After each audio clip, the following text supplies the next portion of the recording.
Chapter 107. The dead silent driver, who Alden was trying hard not to think of as the mob driver, picked them up in the parking garage in a slightly different SUV with equally tinted windows. "Where are we going?" Lute asked Alden as he buckled his seat.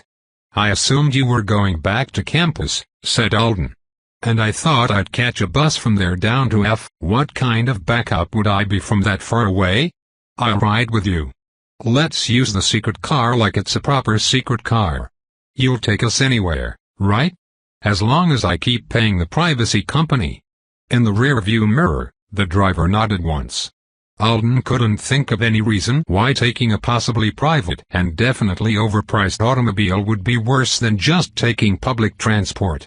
The seat was more comfortable anyway. "Okay." He leaned forward to talk to the burly, suited man who definitely wasn't a mobster. "We're going right down the road to CNH because I need to pick something up from my dorm. Then it's down to F, to Milagro Lakeside Village." "The Miracle Lakes neighborhoods are so twee," said Lute. "You know the place?" "Yes. It's an area with decorative ponds surrounded by themed housing and restaurants. I've never been to Milagro Lake specifically, but one of my aunts took some of us to Kaiski Lake for Children's Day once. I got to feed the koi." As the driver set off, Lute was air-typing enthusiastically. Alden wondered what he was so excited about until 20 minutes later when, just as they were leaving campus with the courier-delivered letter from Alice tucked in his pocket, the driver rolled down the passenger window to let a small drone in the car. "It's for you," said Lute. "For your digestion." The driver took the injector from the drone and passed it back to Alden. "We could have just stopped to pick one up," Alden said with a sigh. "Secret delivery is better. Everyone knows that." "If you say so." Lute reached into the seat back pocket and pulled out a ski mask. "Look. You've got the black lava on your side, too. You can wear it to go meet the person you're helping." Alden stared at him. "They come standard with the ride," Lute said defensively. "There's a bag with more stuff in the back. Anyway, you're in a hero program. You should get used to costumes. I'm going to visit her as myself. Besides, I think costumes that make me look like a stereotypical bank robber are unlikely to be in my future. You never know. People's tastes in superheroes get stranger every year." It was sunset when the driver parallel parked them on a street near their destination. Alden was holding a ball cap and a pair of dark sunglasses from the car's supply of incognito wear. Mostly so that Lute would stop suggesting disguises to him. There was fake facial hair and glue, and Alden was sure they had only been one traffic jam away from his roommate insisting on a handlebar mustache. "This is it. You want me to go with you?" Lute asked. "I think it's better to have you here, right?" Alden said. "We haven't really talked about it. Do you think this lady is actually going to try to beat you up?" "No. Of course not. It's just, you know, in case." Laura was a D-rank. But she was also a strength brute who'd been mind-controlled for years. Alden had no idea how she was going to react to seeing him. He thought they'd just have an uncomfortable conversation. But if she opened the door and cold-cocked him before he could say hello, someone needed to be safely out of reach and able to call for help. "Actually," he said, "wasn't there a jacket in the bank robbing supplies?" "A very large black puffer coat," Lute confirmed. "You want it?" He was already reaching behind his seat for the bag of miscellaneous disguises. Alden targeted him before taking the coat. He was sure he was being overcautious. And he was also sure that if he died because someone who liked to cosplay as a French maid punched him hard enough to make his kidneys explode, his last thought would be about how stupid it was for a guy with a shielding skill to go out like that. Worrying about how he'd look if he wore heavy winter wear out of season just wasn't a good enough reason. The puffer was slightly less of a fashion statement than the poncho, at least, since there wasn't a drop of rain. He stepped out of the car wearing his supplies. A woman in a tank top walked past with a pair of leashed Dalmatians, then turned back to stare at him. "Don't worry about her," Lute said with a grin. "She's just jealous of your style." Alden shut the car door. He had only taken 3 steps down the sidewalk toward the arched gateway that said Milagro Village before Lute's video call came in. He accepted it and minimized the display so that it was in his peripheral vision rather than directly in front of his face. "All right," said Lute, pressing a button to make his seat recline. "I'll be your handler for today, Cottontail. Call me Odin. I'm not sure if you're being funny or unforgivably ridiculous right now." Silence. "Cottontail. You're on a mission." Lute paused. "And you're the one who decided to have a mission, of all things. I don't think the other hero hopefuls are doing missions this afternoon. It's only you. All ridiculousness that happens from this point on is your fault. It's a neighborly warning, not a mission. Also, why does he get to be a Norse god when I have to be Cottontail?" He passed through the arch and walked beside a narrow road lined with flower beds full of carnations. Signs advertising the magical landscaping company that kept the flowers alive were picketted here and there among them. He caught a glimpse of the small lake between two buildings just ahead, but Laura's apartment wasn't on the water. Instead, he turned right and headed down a path that led through more flowers and past 6-story tall buildings with wrought iron balconies.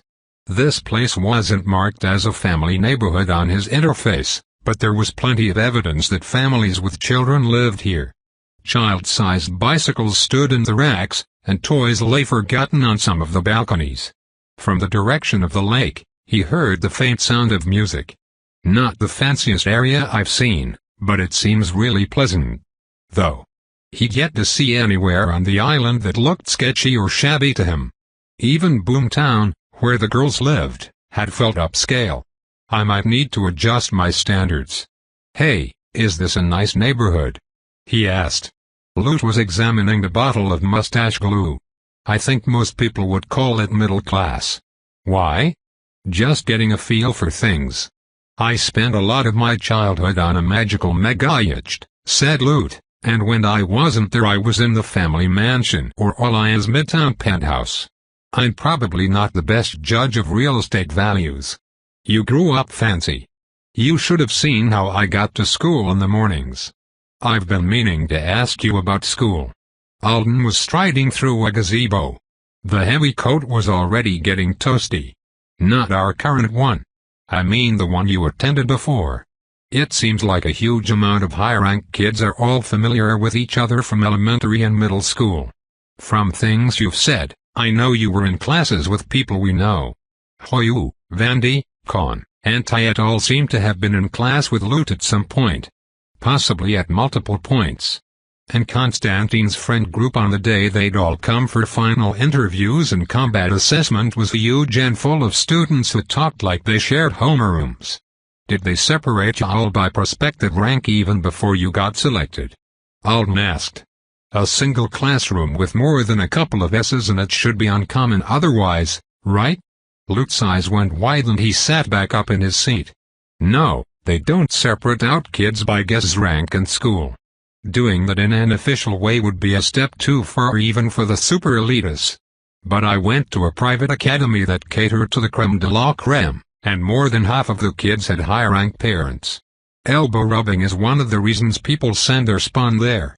Plus small class sizes, personal attention, and slick blazers that make you look like a future CEO." He had an unsettled look on his face. "Alden, didn't anyone ever tell you about me being?" "Being what?" "Nothing. I was wondering whether you'd picked up on everything or not. But I just assumed you would have already heard about my basics, I guess. I thought people were probably still making so much noise about it behind my back that you couldn't have missed it." He looked down at his hands. "Self-centered, right?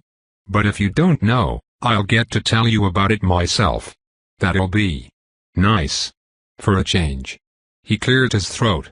"Focus on your mission for now, Cottontail. Are you okay?" Alden asked. "I'm Odin. Why wouldn't I be?" Line of asterisks. Alden debated the merits of clicking the buzzer with Laura's name on it for a couple of minutes before a man dressed in disco pants and wearing a shirt made of what looked like plastic bubbles held the door open for him. "The party is at Club Dandelion tonight, greater than," he said, giving Alden spirit fingers. "And the party will still be at Dandelion come dawn. See you there. Greater than. Will you?" Alden asked as the door swung shut behind him. Bubbleshirt was already skidding down the sidewalk, propelled by magic boots. What was that about? Lute was laughing. He thinks you're some kind of badly dressed clubber. Right then, Alden happened to catch sight of himself in a mirror beside the building's elevator.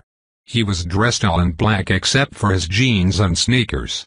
Black ball cap, black glasses, knee-length black puffer jacket that would have fit two of him. Well, I'm committed anyway, he thought, while Lute snickered and regaled their nameless, speechless driver with a dramatized description of Alden's encounter. He took the stairs up to the 5th floor to give himself just a little more time to get in the right headspace. Hi, Laura, he thought. Remember me? You probably don't want to hear this from a 16-year-old you don't particularly like, but I think Manon made you crush your knee and be too embarrassed around Chris to ask for his help. I think she needed to throw a wrench into the party to spite Teakwall, and I think she chose to do it with you because you were about to get that bodyguard job with one of the professors and she didn't want you out from under her thumb. Something like that. But slower. With more details. No panicking and no getting mad at her if she's angry or impossible to persuade. It won't help anything. If it's going badly I just apologize for bothering her and leave. He pulled up the hood on the puffer coat as he reached the landing of the 5th floor. He experimentally preserved and unpreserved the garment a few times. It was much more restrictive than the poncho, and if he had to beat a retreat from an angry brute he was going to be the silliest-looking person on earth, waddling away under heavy shielding, unable to fully bend his knees due to the coat's length and unable to move his arms at all inside the sleeves. But if Eloisa can't bust my shield in a single hit with her overpowered throw, then there's no way a D rank is getting through it tonight. As long as Laura didn't take out his face or his ankles, he'd be fine. Switching to texting, he told Lute. Lute waved at him and went back to describing the disco pants to the driver. Alden stepped into the hallway. The floor was painted to look like colorful tile, and the apartment doors were in alternating shades of terracotta, teal, and saffron. He headed for 519, at the far end of the hall. Hi, Laura, he thought. I'm sorry to bother you, but I hoped we could have a serious conversation about Manon. The other rabbit's hourglass away notice was still up. It would be fine. Laura, you should really go to a healer. You should do it tonight, before she gets back home from the Triplanets. If I'm wrong, there's no harm in it, but if I'm right then, maybe she'd already done it. That would be best for everyone. The door to 519 opened before Alden reached it. He stopped in front of 515, and stood there as a woman backed out into the hall. It wasn't Laura. The brute from the boater was standing in her apartment doorway, though, seeing her guest off. Manon, he thought. But it was an absurd thought born of pure nerves. Laura's guest looked nothing at all like the head of the boater. She had a thick rope of white blonde hair that fell down her back in a braid all the way to her knees. She was slim and so short Alden might have assumed she was a child, if not for the fact that she was wearing a sharply tailored suit and 3-inch heels. And calling Laura dear. Dear, I think we completely understand each other, she was saying in a soothing voice.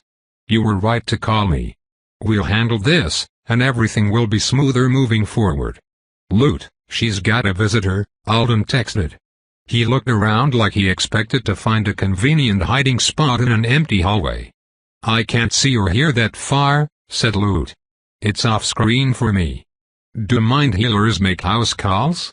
Lute shrugged. All of my family's doctors and healers made house calls, but that's not the standard. Alden pretended to admire the brass number plate on 515 S door, while shooting surreptitious glances down the hall. It's not all right, Laura said in an annoyed tone. You tell her that. A good job is one thing, but when it turns this sour, it's not worth it anymore. You tell her. Tell her I said it, and it's not just me. I understand. I understand, said the smaller woman, shaking her head. You have reason to be upset. Manon isn't the only person who matters. It takes the whole team. I don't think she's a mind healer, Alden reported to Lute. And I want to be paid for pain and suffering. Laura said angrily. Tell her that, too. She slammed the door in the blonde woman's face. The woman sighed and turned around. Alden forgot himself and stared at her openly for a couple of seconds. She looked Artonan. She looked so Artonan that he had to actually stop and think about whether she was one or not. As far as facial features went, it wasn't strange to see a human who had a couple that called to mind the other species' average individual.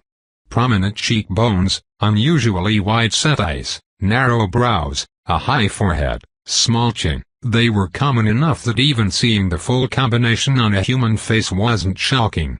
But in this woman's case, all of those features were pushed farther than they could be without registering as alien.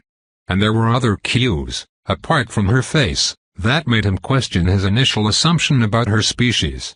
Her skin was just a couple shades darker than he would usually have expected of a human with such strikingly pale hair. The ice blonde seemed to be natural. Her eyebrows matched anyway. Skin and hair were quite varied for both species, but this combo felt more unlikely for a human than it would have for an Artonan. Then there was the height. She was maybe 5 feet tall with the heels. Petite was normal enough, but when you added it to everything else. Even her hands, thought Alden. Was it his imagination, or were the fingers wrapped around the large cell phone she was holding just a little long? Still, she was human. Even if he disregarded the context of their current location, Artonan women were almost always flat-chested, and the woman who'd just left Laura's apartment wasn't. Plus her skin had a honeyish undertone, rather than a purplish one. She's just a very rare-looking person. Possibly one who'd had a much more artful plastic surgeon than his old word-chain teacher. Or maybe she'd asked the system to tune her appeal in an uncommon way. He didn't have to stare at her for long to take in her appearance and get over the surprise. She must have noticed him standing here, but she didn't seem interested. Her eyes were on the phone. What do I do? What were she and Laura talking about? Alden had heard just enough to think that things were not going the way he'd hoped or expected. Laura had called this person instead of a healer. She wanted to be paid for pain and suffering. So my message prompted her to do something, but I don't understand exactly what. Still facing 515, he cut his eyes to see the woman again. She was pushing up the sleeve of her suit. She had a smartwatch on her wrist and a second piece of tech in the form of a bracelet that was casting what looked like a lighted computer display across the skin of her forearm. I can't just stand here silently. That's the most conspicuous option. Knocking on Laura's door right now, with the stranger checking her email or something just outside it, didn't seem like the right call. Leave and come back? Alden turned. You're leaving? Lute asked curiously. Is the person who's probably not a mind healer scary? I'm just getting out of sight while she's here. Laura was complaining to her. And asking for compensation. And I think asking her to report how dissatisfied she is to a boss. Sweet. There's a boss. Is the cult leader the boss, or is there a bigger boss? How should I know? If this woman worked for Manon. Then Alden was at a loss. How did he help the boater members if their answer to finding out they were mind-controlled was to call the mind controller? And ask for money. He heard the click of high heels behind him as he headed for the stairs. Fast clicking. He'd been deliberately strolling at a leisurely pace in an effort not to look like he was running away. Now he had to fight the urge to speed up. Don't be dumb. Your legs are way longer than hers, and you had a head start. And she is just walking down the hall, not running after the strangely dressed guy to stab him in the back. He still felt relieved when he reached the door to the stairs. Then considerably less relieved as a butt dressed in cargo pants backed through it. The man attached to the butt had a canoe. Why is a canoe coming up the stairs at a time like this? Who hauls a canoe indoors? Lute asked. Who hauls a canoe up a staircase instead of using the elevator? Do you mind getting the door for me? Greater than the man asked Alden. Sure, said Alden, holding the door open. Maybe canoes don't fit in elevators? I'm impressed he got it up the staircase really, said Lute. Fine. This is fine. Now I'm helping Mr. Canoe. That probably makes me look less suspicious. I get that these people want to live the lake life, But can't they just rent boats if they? Luke's merry chatter stopped. His expression was shocked. And then his eyes widened even further as a look of horror transformed his face. What's wrong? Alden texted him. The woman in heels had just reached him. She stopped a couple feet away. She couldn't get to the elevator because the canoeist was in her way as he maneuvered his vessel into the hull. Alden, Luke said. Don't what? Alden wondered. Don't look, maybe. Don't say anything. Or something more personal. Whatever it was, it remained unsaid. And Alden did look. The woman didn't have her self-name tagged, but when she was standing this close, a special notification appeared beside her thanks to his interface. He blinked at it in surprise. She's not about, he reported to Luke. She's a regular human. Luke took a deep breath. You need to come back here. To the SUV. Don't say anything. Keep your sunglasses on. She's not acting like she's recognized you, but she might if she gets a good look at your face. Something in his tone made Alden freeze up. Literally. He activated his skill like he expected to be on the receiving end of an attack after all. The puffer coat stiffened around him. He forced himself to drop it. Being unable to move your arms wasn't exactly subtle. The canoe was finally through. Thank you. Greater than the owner called, hefting it over his head and trotting off toward his apartment. The woman headed toward the elevator. Alden slipped through the door and took the stairs down quickly. You know her? He asked, keeping up with the texting since Luke had made him even more nervous. Yes, Luke said. Is she dangerous? She's my mom. Chapter 109. The trip back toward Apex was so silent it made Alden's skin crawl. When he'd first returned to the SUV, Luke had said, I don't want to talk about it, before Alden had begun to develop a decent question. Then he told the driver to take them to campus without even asking if it was all right. Of course, it was all right. Alden would have decided to head back himself most likely. Interfering with Manon to help people had sounded difficult but worth a try. Interfering with her and Luke's family? He didn't understand how the two were connected. And even if he'd had all the details, he was now worried the scale of the matter was beyond his ability to handle. Have I already stuck my foot too far in it by sending the letters? Can I still pull back? Why on earth would the message he'd sent prompt Laura to call Luke's mother? He thought over the snippet of conversation he'd heard in the hallway. He tried to remember everything he knew about the Vulras. Leaf song, he thought, letting his head fall back so that he was staring up through the SUV's tinted moonroof. When Luke was asking whether I minded being his roommate, he told me all I mentioned I was assigned there.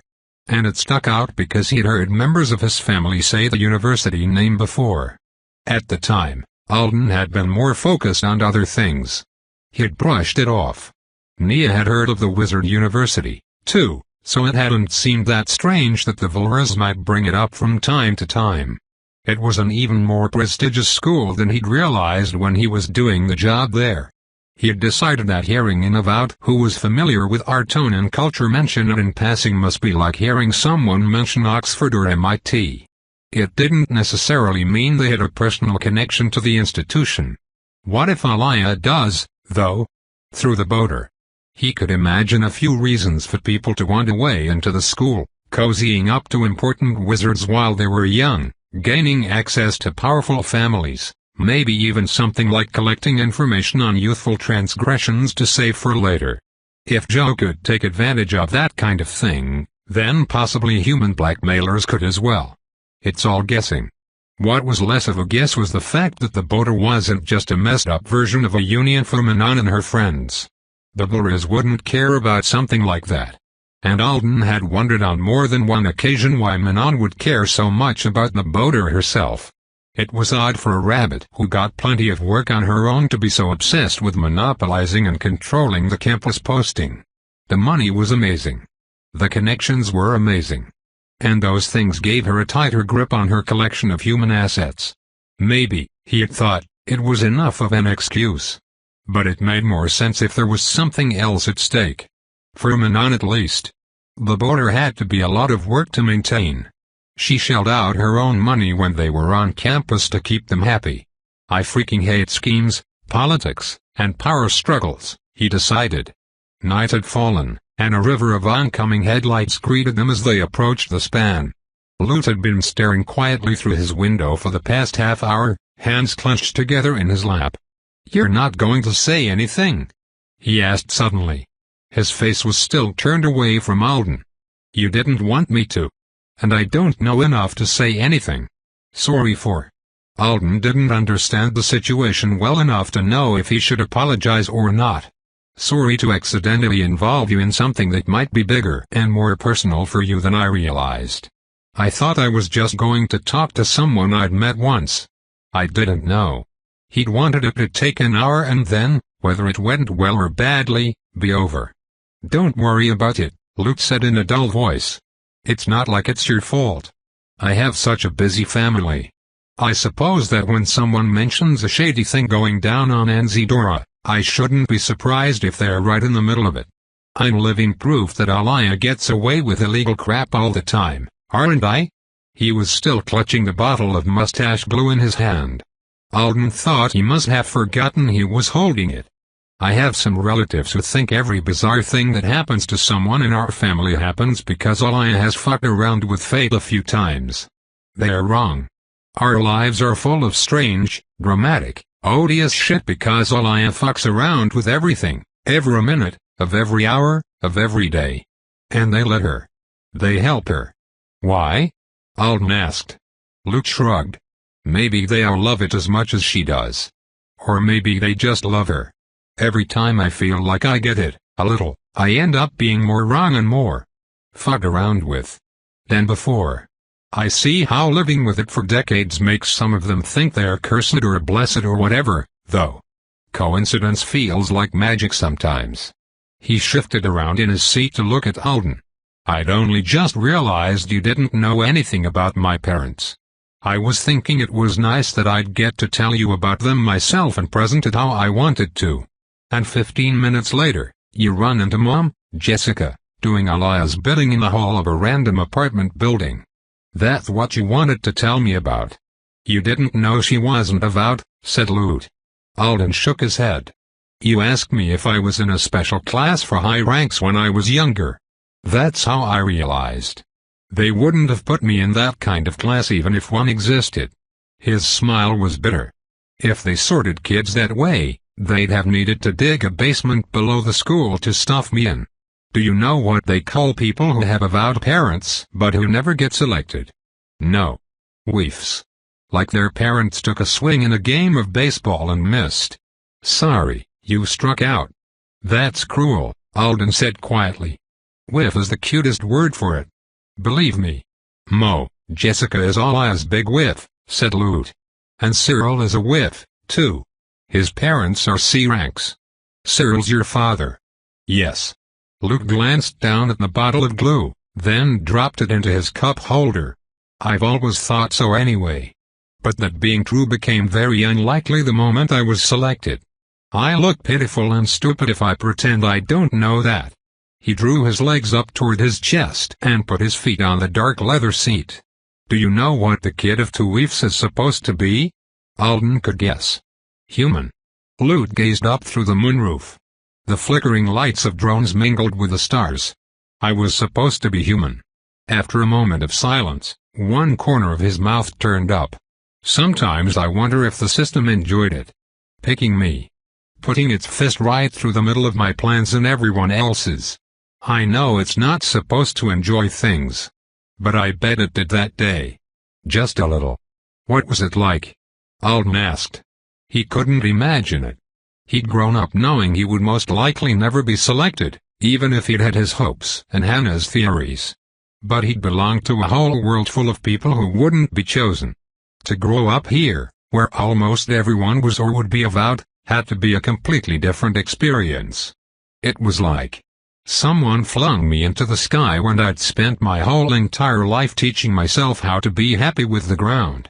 Line of asterisks. Cabin 2, Libra North Point Marina Anzidora 11 years ago. Line of asterisks. One of Luke Volra's earliest memories was of an argument between his parents. About him. He remembered waking up to the sound of it one morning. The night before, He'd asked to sleep in the big bed because of a nightmare, and the covers were still warm around him when he opened his eyes. The angry whispers and the sound of his own name made him scared and curious at the same time. He hid his face beneath the sheet. It was morning, and the room was bright. In the golden, glowing world under the sheet, he learned new things about himself that he wasn't old enough yet to understand. His father was mad. His mother was crying. The problem seemed to be that Lute was too short. Or that he was going to be too short in the future. Such a difficult idea to get a handle on. He was short because he was the youngest person on the whole ship. He was short because he was only just getting started growing. He was cute, the cutest, all the crew said so. And that was a good thing, wasn't it? What do you mean you don't want him treated for it? His father shouted. It's easier if they start while he is young. Everyone will torment him enough as it is. Why the hell would you do that to him, Jessica? Is he mad at me? Thought Lute. His heart was beating faster. He didn't like the yelling. He's healthy. He's completely healthy, and he's beautiful. His mother said in a tearful voice. There's nothing wrong with him. It's fine when he's 4. It's going to be something else when he is a grown man, and it's not like the system will ever be an option for him. I know you don't mind looking like some kind of Artonan doll, but my son, fuck you. Lute's mother screamed. There was a thump as something hit the wall, and then another. Then another. Are you throwing shoes at me now? Get out. Leave. Get off my family's boat. Lute didn't understand what was going on. He was trembling under the sheet. His eyes were shut tight. Get out. The door slammed. A minute later, the mattress sank and a hand fell softly on his covered head. Did we scare you, baby? His mother whispered. I'm sorry. It's all right. Mommy and Daddy are just having a bad morning. Lute sniffled. Is something wrong with me? Of course not. Am I ugly? Ugly? The sheet was tugged off him, and a finger tapped him on the cheek. You're my little prince, and you're perfect. Daddy said. Perfect, his mother repeated, leaning over to rub her nose against his until he giggled. The most perfect little boy in all of Apex. Has Mommy ever lied to you? No. That's right, said his mother. Why don't we go swimming today? All day, Lute said at once. All day, she agreed. I'll tell them to heat up the pool. Maybe your grandma will even come play with us. Will she buy me another present? Do you want her to? Lute nodded. Then she will. Line of asterisks. Another of Lute's first memories, from around the same time, was the moment he realized he wouldn't ever be able to do magic. Of course he'd always known he wouldn't be an avowed. Nobody had kept it a secret. It was a fact about himself, just like all the others. His name was Lute Volra. He was nearly 5 years old. He liked grapes, mandarin fish, and his music tutor, Mrs. Yu. The system would not pick him. He was an ordinary human, like his mother. He knew, but, somehow, he'd missed the fact that being an avowed was how people did magic. He'd thought they were two separate things.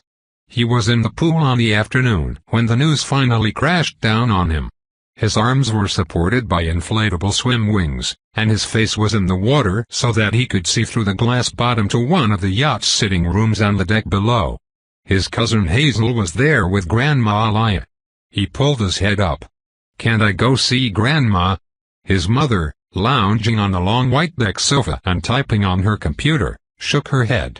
No, she's teaching Hazel right now. It felt like Lute had been hearing that a lot lately. What's she teaching? Word chains, baby. You know that. I can do one. I can do that one you taught me. Sometimes. When it worked, it made him just a little dizzy, which was funny. And then it made him just a little not dizzy, which was boring. His mother said it was one of the easiest word chains there was, but she had still been proud of him when he got it right. Teach me the one that makes the water move, said Lute. I'll practice hard. His mother looked away from the screen. The one that makes the water move. Lute splashed and stared up at the flying droplets. The retractable roof was closed over the pool today, with the panels lit up to warm and light the deck. Like that, he said, splashing again. Teach me to do that. Jessica closed the laptop. "You mean water shaping," she said slowly. "That's not a word chain. It's something about do. Shapers." "Yes. Teach me." "Loot, we've talked about this," she said. "You're not going to be avowed. You're like Mommy." "I know." He loved his mother. He was glad they weren't avowed together. Only avowed can be water shapers. Loot stared at her. "I can't be?" She shook her head. "But why?" "Because the system doesn't pick many people," said Jessica. "It picks most boys and girls whose parents are avowed. But if your parents aren't, it almost never picks you. And if it doesn't pick you, you can't do magic." "Why?" "That's just how it is." She paused. "I'm sorry. Aren't word chains magic?" There was a tight, sick feeling in his stomach. "I can do the dizzy one. They are not the same. I can perform word chains, too. A lot of them. Enough that nobody worried too much." Jessica shook her head. "But I can't do other kinds of magic. And I never will be able to. And your father can't. And you can't." "But," thought Loot. "But everyone could do magic. Everyone he had ever met. All the adults anyway. Talents, skills, spells, points, these were the things people talked about. These were the things you got for being a grown-up. Avowed meant you went to see the Artonans sometimes. It was alright if Loot couldn't do that. But making water into animal shapes and flying and reading the names painted on the sides of ships and boats even though they were kilometers away. Those were different. Loot wanted those things. He wanted to be like the cabin stewardess who made the bed every morning without using her hands. He wanted to be like the crewman who checked the hull sometimes without ever coming up for air. The current in the pool had spun him around. He kicked his feet to face his mother again. "I can't do magic?" he asked. She shook her head. "Not even a little." "No." "What about when I'm as old as Grandma? Then will I be able to?" "You won't." He panicked. It wasn't okay. It was like someone had stolen his birthday. In that moment, he couldn't fathom a worse outcome. He was different. He was different in a bad way. And it wasn't fair. His thoughts rocketed around. What if I'm good? What if I'm good every year all year? I will be. Like for Santa Claus. "Loot," said Jessica, "no." "What if I try my hardest? What if I practice every day? Like he did for Mrs. U." "Loot, sometimes the system picks people. Sometimes it picks globals." Yes. This was it. Sometimes avowed didn't come from Manzidora. He remembered now. Sometimes they come from other countries all over the world. And those avowed had parents like his. And his mother had stood from the sofa. She wasn't smiling. Her face was smooth like glass. She sat on the edge of the pool. Sometimes, when she wasn't doing important work for Grandma, she let Luke pick out her clothes and she wore whatever he chose. That day it was a sarong covered in a birds of paradise print and a necklace made of diamonds and conch pearls. She didn't remove either before she slid into the pool. The fabric of the sarong drifted around her legs as she walked toward him. Her eyes never left his. She cupped his face in her hands. She leaned forward. Their noses were almost touching, but she didn't rub them together. "Loot," she said, "you will never be chosen. You will never be an avowed. You will never do any magic other than word chains. Do you understand?" "But, Mommy, everybody else." "Say you understand." Luke burst into sobs. She held him while he cried. She held him every time he cried about it over the next couple of years. Some disappointments were far too bitter to overcome in a single afternoon. Line of asterisks. When Luke was 6, his parents got divorced. It was a quiet finalization of something that had been in progress for an eternity by the reckoning of a young child. His father had stopped living with them a few months after the fight Luke had overheard. When Jessica and Luke were on Libra, he was in the Villa mansion. When they were in the mansion, he was in Ali's apartment. When they were in the apartment, he was on Libra. Luke visited him a lot, then a little less, then every other weekend. After the divorce, he moved to a large apartment in a family neighborhood. "How do you like my new place, Ludi?" he asked when Luke came by for the first time. "You've got your own room. It's the biggest one."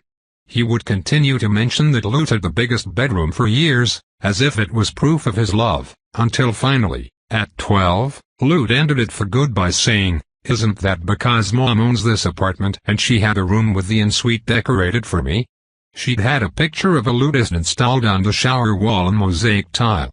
Luke's monogram was carved into the bed's footboard. It was crystal clear who she expected to sleep there. At 6, though, he was less jaded. He always looked forward to his weekends with his father. Jessica worked a lot. Cyril was never too busy to play. And there were so many other children in the family neighborhood. Luke was used to being around adults mostly. Cousins similar in age were frequent visitors wherever he was, but they were never his visitors. If they were around, it was because their parents had brought them to see Grandma. Luke was expected to let them have their special time with Alaya without stealing any of her attention for himself. "We live with her, baby," said Jessica, when Luke complained about it. "You get to see her more than any of them." "I don't like them." "None of them?" Jessica asked. "They pretend like my pools belong to them." "Your pools?" "Grandma said they were mine since I spent the most time in them." "Oh, I see." Jessica smiled. Luke thought about telling her the other thing about the cousins. The thing that had happened at the New Year's party, how in the children's dining room, a whisper had gone around, and everyone had started speaking in Artonan. They all took lessons in it. Hazel sometimes bragged that her father and her grandfather, Luke's uncle Karan, spoke nothing but Artonan. Which wasn't true. They spoke English to everyone who wasn't her. "I don't speak Artonan," Luke had told the cousins. "I'm learning Mandarin instead." Once he had learned Mandarin, his mother said he could choose his own third language. Anything he wanted. But not Artonan. "I spoke Artonan better than English when I was your age," Jessica had said. "It was a lot of hard work, and all I had to show for it when all was said and done was a funny accent." Sometimes, they still practiced word chains together. When Luke asked. But his mother didn't seem to enjoy it, and Luke asked less and less. Chainers did word chains better. Somehow. Luke didn't quite understand how it worked. But he knew he would never be a chainer. Even if he tried to grab that little bit of magic for himself, it would always be worse than what his own relatives could do. And when Hazel and Grandma Alaya parted, Alaya always said, "May the warmth of the mother comfort you until we meet again." When she said goodbye to Luke, it was only goodbye. "Could you all speak English so I can talk, too?" he'd asked the cousins at the party. They'd switched back, but not until Aunt Hikari and Uncle Benjamin came to check on them. By then, they'd been saying things Luke couldn't understand for 5 minutes. "It's not our fault you can't do it. We have to practice." "Yeah, Luke, we have to practice. One day, we're going to be chainers." "Actually, only some of you will be," Hazel had informed them all when Hikari finally left. "The Artonans don't have enough jobs for all of you. Even if Grandpa Corin's office buys every single chainer the system offers, some of you are going to have to be something else. Grandma Alaya told me so." Grandma Alaya seemed to be telling Hazel more and more every day. Things she didn't tell Luke. "I don't like any of my cousins," Luke told his mother stubbornly. "Except Amy." "Well, Amy's too old to be your playmate." "She's my age." Luke shook his head. "She says she's 16. Jessica had sighed through her nose. The rejuvenator made Amy look and feel 16 again recently. She thinks that being heavily tutored made her miss out on the teenage experience, so she decided to take her slot prematurely. "I understand," said Luke. He didn't. And he still liked Amy. One time, when the yacht was out sailing, she'd shaken her butt in the direction of Apex and said, "Look. I'm mooning the moon." That was enough reason to like someone, wasn't it? Line of asterisks. Jessica Valra took her son into the city often, but they never went alone. Someone was always with them, usually several people. If it wasn't family members or crew members, it would be strangers dressed in clothes appropriate for whatever they were doing that day. "Our friends for this outing," Jessica would say, whenever she introduced Luke to a new entourage. They are going to help us get where we're going and make sure we have a good time. Say thank you, Lute. Lute always thanked them. He never minded having them along. They were all friendly, quiet people who wandered through markets and parks with him and his mom. They carried bags, held seats, and ran back for lost toys. He assumed those things were their purpose in life, and everyone who went out on a sunny day must have some helpful seat holders and runners of their own. Even when he was visiting his dad, at least one of the helpers would appear if they ever left the family neighborhood. One day, when they were getting ready to leave his grandmother's midtown apartment to go shopping, Cousin Orpheus wandered through the living room as Jessica was giving the quartet of helpers for that day their instructions. Lute was supposed to be practicing on the baby grand piano until the last possible minute, but he was easily distracted by the appearance of the one family member he'd been told in no uncertain terms that he ought to avoid. Is he a bad man? He'd asked his mother when the instruction had been given. No. But he has some troubles, Jessica had said. Isn't he an S? That only makes his troubles more troublesome for the rest of us, she'd muttered. Hazel's older brother was getting harder to avoid, though. He had started hanging around Grandma Alia more often and actually using his cabin on Libra. Today he was in his underwear, scratching at the family tattoo on his ribs while he strolled around the living room, hunting for something. He checked inside boxes and behind books on the shelves. He looked under the leaves of a potted plant. Orpheus, Jessica snapped. I'm busy. None of your special medicine is hidden in this room anymore. Mother hired a sniffer to clean it out last week. Orpheus yawned and scratched himself some more. He took in the day's entourage, all standing around Jessica in crisp polo shirts and iron pants, with an amused look. Cripes, Aunt Jess, he said. Are you afraid someone's going to kidnap the squirt? If they did, where would they even take him?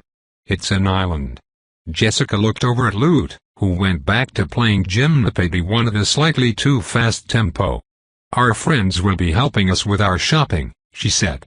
Orpheus laughed. Who hires 4 high ranks to help with shopping at Rosa Grove Mall? He left it there. The true purpose of the helpers might have remained mysterious for a long time after that, if not for his sister. She came over to spend the night a few days later. It was an increasingly frequent event.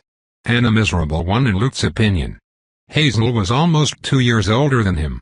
And when she wasn't holed away with Grandma Alia drinking milky tea out of painted cups and learning word chains, she always came to find Lute and be a show-off.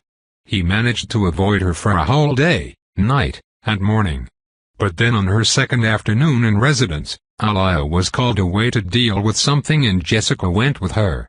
Lute, sensing danger, was trying to pretend that he and the piano were very, very busy together. But the thing about Hazel was that nobody was ever too busy for her to interrupt them. She would walk right up to the housekeeper while she was vacuuming and ask her to stop making so much noise. On Libra, she would bother Chef Kabir for grilled cheese with light butter even if he was in the middle of making lunch for everyone else on board. Lute wasn't allowed to do things like that. The other children in the family weren't allowed to do things like that either. Hazel was different. And it wasn't the bad kind of different, like Lute was. She skipped toward the piano, her braid swinging, and she plinked a few keys at the highest octave, right in the middle of his song. My daddy can play the piano, she said. I asked if I could have lessons like you, and he said I wouldn't need them. She told Lute this every time she heard him play. Mrs. Yu says practice is important, said Lute. The system will enhance my hearing, my pattern memorization, and my mental dexterity when I get trainer. So Daddy says I'll be able to play just about as well as anyone could want after I've become an avowed. Lute thought mental dexterity wasn't the right phrase, but he wasn't sure enough to argue with her and risk being wrong. Mrs. Yu says. No. He wouldn't repeat it. No matter how mad she made him. This one thing, the thing a non-avowed classical pianist had shared with him, he would keep to himself. So that Hazel couldn't find a way to ruin it. He went quiet. He tried to ignore Hazel's toneless plinking. Grandma Alia and Grandpa Corin took me to Ortona, said Hazel. They took me there to meet some very important people. so that I could show them what I can do. All you do is have headaches. Hazel bristled. They are not just headaches. I'm sensitive. She smacked the keys in front of her with a fist. Lute already knew about the trip to Ortona. Everyone in the family, maybe everyone on Earth, knew that Hazel had gone to meet very important people. It was all any of the aunts, uncles, and cousins could talk about. Some of them were excited. For some reason. Some of them were panicking. For some reason. Aliyah had bought Hazel a brand new cell phone with a matching watch and a pair of hot pink glasses. The display on the glasses mimicked a system interface. Hazel wanted Lute to ask to look through them. He'd die first. It was avowed stuff anyway, and avowed stuff wasn't for Lute. He didn't understand why everyone cared so much, and his mother said he didn't need to understand. A lot of noise about a little girl, she'd said. That's all. You're supposed to leave me alone while I'm practicing, Lute said. It was a house rule, no matter which house he was in. Lute's music was just as important as everyone else's word chain practice or their language lessons. His mother said so, and she enforced it. They'd even put a piano on Libra just for him. What are you playing anyway? Hazel asked, leaning over to stare at his sheet music. It's so slow. It can't be hard. It's just a song. Gymnopédie 1 was his mother's favorite song. He was going to learn it as perfectly as he could.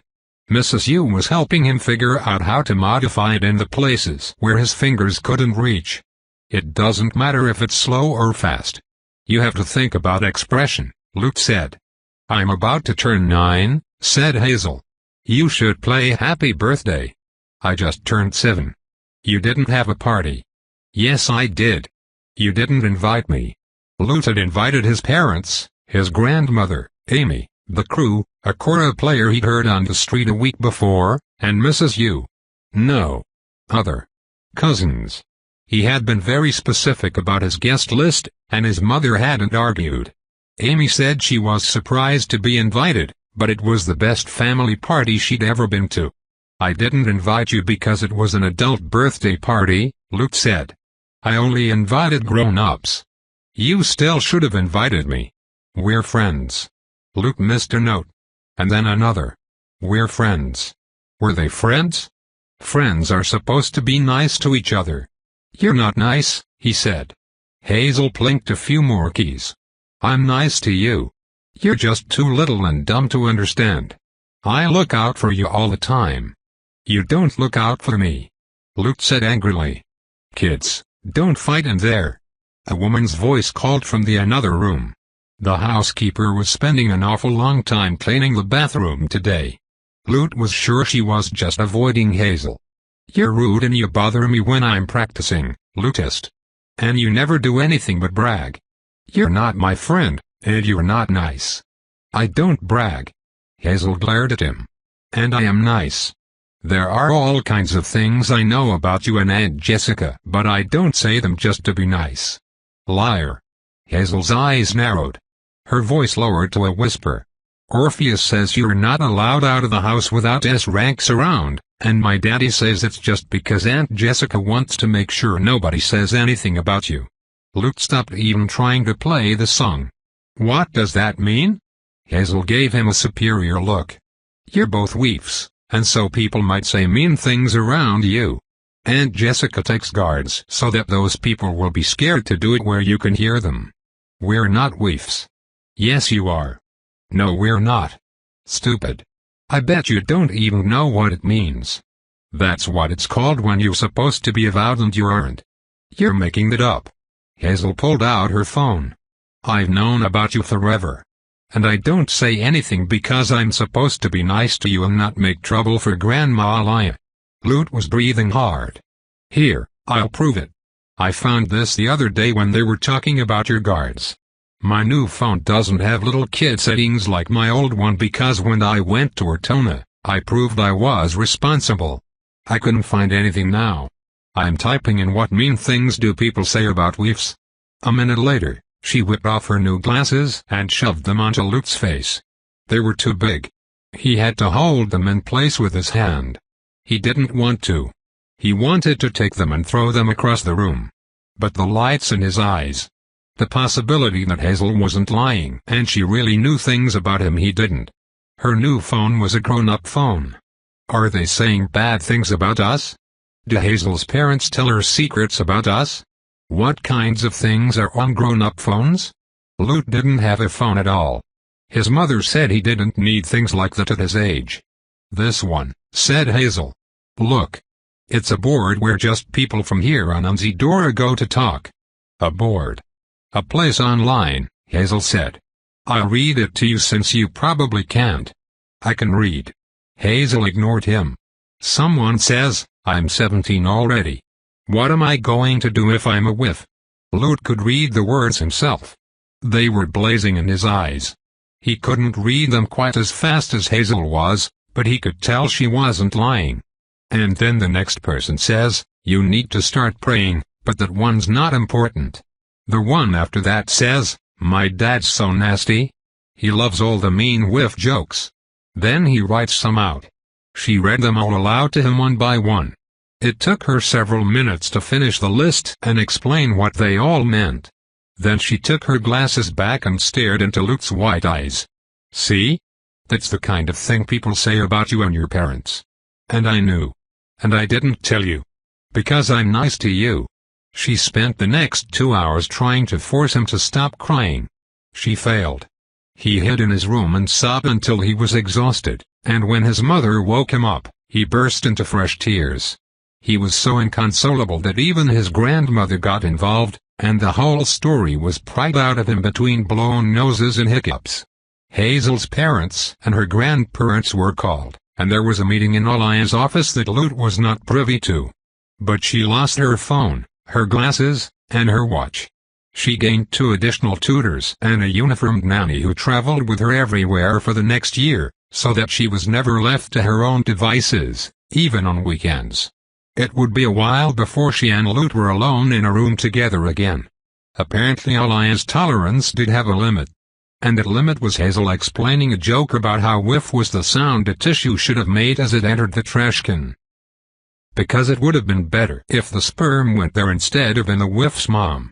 Later, Lute would decide Hazel was lucky Jessica hadn't thrown her off the yacht when nobody was looking. Up until then, his questions about how babies were made had been answered with very sweet euphemisms about 2 people creating a new life out of love. In a world so full of magic, that kind of explanation could make sense for a long time. The entrance of sperm cells in trash cans into the story forced his mother to have many long conversations with him about delicate family matters. For example, Jessica came from Alia and a man who preferred to remain anonymous and uninvolved, as a couple of other high-profile donors did with their Vlra offspring. She had also been genetically engineered to an extent that was illegal on Zedora. Even on the island, an ethical committee usually would have prevented the creation, for aesthetic reasons, of someone who looked so significantly different from both the average human and her own parents. Am I short because the scientists made me that way? No, said Jessica. You're short because mommy is short. There were no scientists involved in making you. Just me and your father. Another delicate family matter, Hazel's mommy and daddy hadn't made her by themselves. Cousin Hugh was an A rank and his first wife was an S rank, and they'd made Orpheus, who was also an S. Then Cousin Hugh married Katie, who was only a C rank, but she wanted an S baby like the first wife had made. So a Hazel egg had come from Alia. And a Hazel sperm had come from a hyperbole named Sund. I see, said Lute, after this had all been explained slowly. Do you? Jessica asked hesitantly. Hazel has 4 parents. That's right. 2 sperms and 2 eggs, and Katie carried them all around for 9 months. Jessica sighed. Let's go get some grapes from the fridge, and then I'll try this again. Eventually, it was all unraveled. Including the fascinating news that Auntie Carrie had been married to Uncle Corin before she switched over to his brother, Uncle Benjamin. Lou pondered it for a while, then nodded. That was a good decision. Uncle Corin never thinks about anything but Hazel. Auntie Carrie would be bored. Line of asterisks. Luke recovered quickly from the shock of having the birds and the bees, and the avowed version of the birds and the bees, explained to him all at once. It just became background information, like everything else about his multitudinous relations. But he had a harder time getting over the jokes. They stuck in his head. They were there when he went to sleep at night. And when he went out with the bodyguards. They were there whenever grown-ups whispered something over his head or when the cousins looked at him and snickered. Are they talking about me? Are they saying those things about me? Are they being mean to me and my parents? Worst of all, the jokes were there when he played the piano. What is this, baby? Jessica asked a week after the incident, sitting down on the bench beside him and stroking his head. The sheet music for Gymnop 81 was in front of him. He'd been trying to read it through the angry red scrawls he'd made across it with a crayon yesterday. You usually enjoy practice. You can play another song if you want. I don't like the piano, Lute said quietly. His mother stared at the sheet music for a while. Maybe a little break, she said. How about you take a few days off? He did. A few days turned into a few more days. When he yielded to practice again, he could hear himself hating the notes. He had been learning piano since he was 3. He had never hated the notes before. Mrs. Yu and his mother eventually had a meeting. The next day, Jessica took him to a concert. The day after that, she took him to see a string quartet, a jazz band, a xylophonist, the kora player again. They started having mother-son brunches at places with live music, piano, violin, cello, saxophone, pipa. Luke became aware that they were instrument shopping, but he was having so much fun he saw no reason to resist the project. What about that man who plays bagpipes on his sailboat? He asked hopefully as they left a restaurant with a sitar player. Bagpipes? Jessica said with an alarmed look. Oh yes. Those are so exciting. And loud. I think the bagpipe man might be busy this month. If the bagpipe man hadn't been busy that month, who knew what might have happened? As it was, Luke found the harp. The sound was mesmerizing. There were so many different types and sizes. And the big ones were so big. They were special, and he felt special when he held one. That was a feeling that was growing harder and harder to find, so he clung to it. And he played until his fingers blistered. Tope continued. Thanks for listening.